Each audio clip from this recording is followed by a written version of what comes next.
El tipo de instrumentación geotécnica que a nosotros nos correspondió es la del reflectómetro de dominio de tiempo. La instrumentación geotécnica tiene como finalidad determinar el comportamiento y características del terreno para predecir su evolución frente a cargas, movimientos, empujes y demás acciones tanto naturales como inducidas por las obras. El reflectómetro de dominio de tiempo o TDR es un instrumento utilizado para verificar la estabilidad de taludes y tiene la capacidad de detectar la profundidad a la que se encuentra la superficie de falla. Este también tiene otras aplicaciones como es la medición de la humedad del suelo, la caracterización de estratos en la corteza terrestre y el control del flujo vehicular. El reflectómetro de dominio de tiempo lo podemos observar en la siguiente imagen. Consiste básicamente en un cable coaxial colocado de forma vertical desde la superficie del suelo hasta llegar a una zona estable del suelo. A este cable se le suministra una señal eléctrica y se mide cómo varían las propiedades eléctricas a lo largo del cable. Estas propiedades eléctricas se pueden ver afectadas por los esfuerzos que produce el suelo o la roca sobre el cable coaxial. Este instrumento tiene unas ventajas y unas desventajas.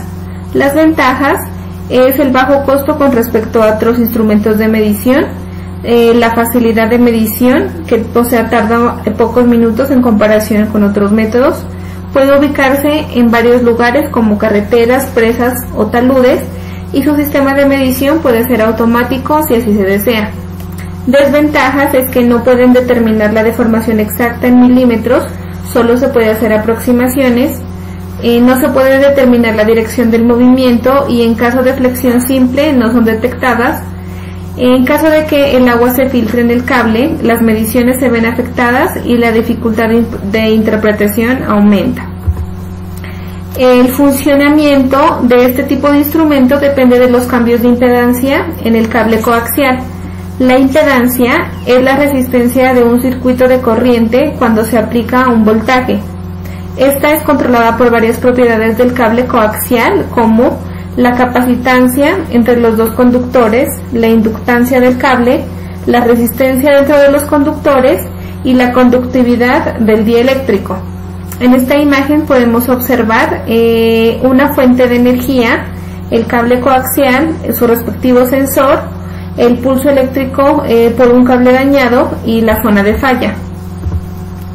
El cable coaxial está conformado por un recubrimiento, una pantalla, un sistema dieléctrico y un conductor central. La impedancia cambia en el cable coaxial cuando se da un cambio en su área transversal, por una deformación, ya sea por esfuerzos de tensión y compresión. Estos se registran por el TDR por medio de lecturas de coeficientes de reflexión en diferentes puntos a lo largo del cable coaxial. Hay algunos aspectos que deben ser considerados para que las lecturas se tomen de forma correcta, y la primera de ellas es la velocidad de propagación V sub P. Este dato es obtenido por el fabricante y es la velocidad con la que viaja el pulso eléctrico a través del cable coaxial. La segunda es el número de puntos que se requiere medir a lo largo del cable coaxial. El tercero es la longitud del cable coaxial, donde se van a distribuir los puntos de medición. El cuarto es el promedio o la cantidad de datos que se requieren para tomar dicho promedio. El quinto es el inicio o la distancia entre el servidor de energía y el inicio del cable. Estos datos, los anteriores datos, son ingresados cada vez que se realice una medición del TDR, y en esta figura se puede observar el programa de medición del TDR Scientific 2000. Los datos del TDR se representan por un gráfico de distancia versus el coeficiente de reflexión, como lo podemos observar en esta gráfica. Gráficamente, cuando el cable del sensor no está dañado, todos los puntos a lo largo del cable deben tener el mismo coeficiente de reflexión. El estado de la terminación del fondo del pozo del cable se puede interpretar a partir del comportamiento final de la forma de onda. Bueno, con respecto a la colocación, dentro de los instrumentos tenemos la fuente de energía y los sensores. Y dentro de los materiales tenemos nuestro cable coaxial y la lechada, como lo podemos observar en este gráfico que nos presenta Anderson en el 94. La ubicación del TDR se basa en colocarlo de tal manera que el cable coaxial, este cablecito que nosotros vemos acá, pase por la falla del talud. Esto con el fin de detectar por medio de los sensores a qué distancia se encuentra nuestra zona de falla del talud y posteriormente o consecuentemente hacer su respectivo control. Cuando se realiza la perforación, este cable coaxial quedará inmerso en una lechada, es decir, alrededor del cable se encuentra pues la mezcla de agua-cemento, la cual se asemeja al suelo para que los esfuerzos del suelo sean transmitidos a través de la misma. Preferiblemente, pues llega a roca firme, donde es empotrado entre 3 a 5 metros más o menos de profundidad. Cuando, bueno, adicionalmente, cuando ya el cable y la lechada han fraguado, se realiza una medición inicial, esto con el fin de tener unos datos base. Respecto al análisis gráfico, entonces, las gráficas obtenidas por el TDR pueden ser interpretadas con el fin de conocer el comportamiento del suelo y la ubicación del perfil de falla del talud. Estos señores, Joseph y Fernando, en el 2014 y en el 2011 respectivamente, determinaron mediante pruebas de laboratorio que le hicieron al cable coaxial que este presenta unos esfuerzos cortantes, unos esfuerzos de tensión. Estos esfuerzos se dan en conjunto, aunque en algunos casos pueden darse de mayor magnitud uno que otro. Esto se representa o lo podemos observar en la siguiente gráfica. Aquí al lado izquierdo podemos ver aquí en este eje la profundidad y en el otro podemos ver la deformación relativa del cable. En esta parte, en esta zona, podemos ver la zona de corte. Estas gráficas nos muestran a diferentes tiempos. La gráfica A, 29 de junio del 95, la B, 13 de octubre del 95, y así hasta llegar al 13 de mayo del 97, en donde podemos observar que es mucho mayor la zona de corte. Bueno, en la gráfica del lado derecho, nosotros podemos observar que según lo que nos menciona Fernando Fallas en el 2011, consta de tres zonas. La primera zona de 1 pues, a 5 metros es una zona del efecto del conector. Depende del conector del cable y se presenta al inicio del cable coaxial. Esta segunda zona es la de interpretación de los datos analizados. Es la parte de mayor importancia para observar los cambios que van ocurriendo en el tiempo. La tercera y última zona, que es la zona de aquí abajo, está presente en esta última parte donde se presentan dos tipos de circuitos. Un abierto, donde no se tenga en contacto el conductor interno y la malla externa, o un circuito en corto, donde se produce el contacto directo entre ambas partes de la sonda, cerrando de esta forma el circuito. Posteriormente tenemos nuestro filtro matemático. Este filtro matemático, ¿para qué sirve? Sirve para facilitar la interpretación del TDR, en donde eh, tenemos un filtro matemático de sonido utilizando una técnica que es la low pass, la técnica conocida la técnica como la técnica de bajas, en donde, en donde podemos observar que tenemos unos valores filtrados en cada dirección, esto es bidimensional, y en donde estos valores se promedian, x'1 y x'2. X'I sería el resultado final según lo que nos dice Barrantes en el 2011. Aquí tenemos las ecuaciones, son tres ecuaciones, en donde tenemos una K, una constante que es igual a 0,9, que es el porcentaje de frecuencia de onda a ser considerada en el cálculo.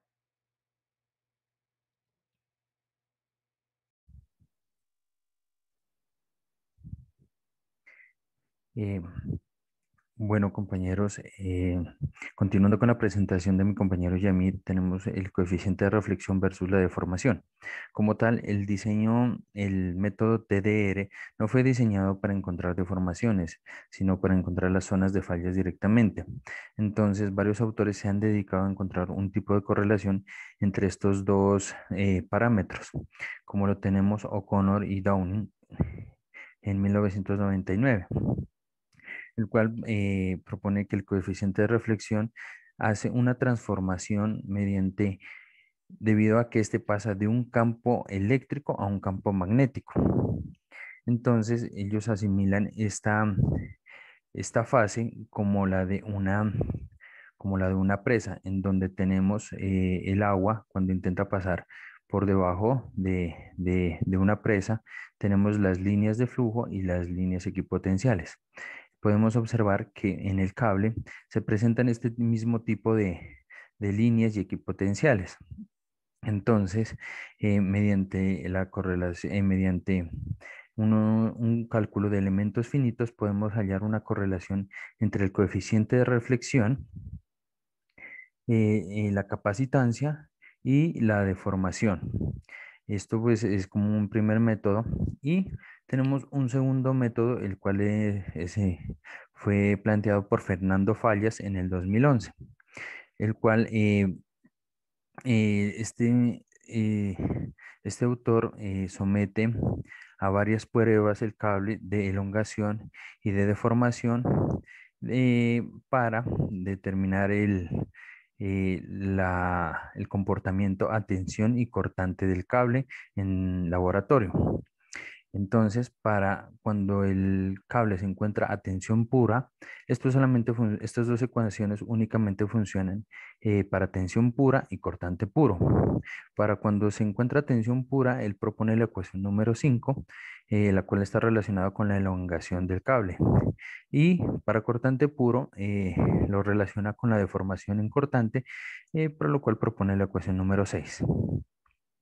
Bueno, eh, ahora presentaremos unos resultados. La imagen a la izquierda es de un proyecto del proyecto que hemos estado planteando del documento de una hidroeléctrica en Chucas, en Costa Rica. Aquí miramos cómo se relacionan en un modelo. La línea naranja es el modelo geotécnico normal que se plantea normalmente para encontrar la falla eh, mediante el método de Dovelas. El segundo tenemos en la línea azul y como gris tenemos las, las ecuaciones propuestas por fallas, y la línea amarilla tenemos las ecuaciones propuestas por Downey. Realmente, pues en conclusión de este, de este estudio, tenemos que la fórmula de Downing no funciona realmente muy bien debido a que los desplazamientos no son realmente grandes, al igual que las fórmulas propuestas por fallas. El autor recomienda que estas fórmulas sirven para desplazamientos mayores a 50 centímetros. En la parte derecha tenemos un talud propuesto en Costa Rica, en el cual se plantean se hicieron diferentes TDRs en diferentes puntos del talud y que nos muestran cómo se presentan los resultados del TDR con el coeficiente de reflexión versus la profundidad. En el TD, según los gráficos, se puede concluir que para el TDR 8, el cual se encontraba ubicado muy cerca del terreno original, eh, en la parte baja del talud se indica que el desplazamiento se está a una profundidad más o menos de 46 metros. Aquí se puede observar que antes de terminar se encuentra un desplazamiento y muestra un desplazamiento horizontal en la misma dirección a una profundidad de 5 metros, como lo podemos ver aquí en ese punto rojo. En el TDR número 9 se muestra un desplazamiento lento por cortante aproximadamente a unos 4 metros, más o menos aquí. Posteriormente ya no se muestran más deflexiones, eh, por lo que se considera que este es un movimiento lento y de poca magnitud.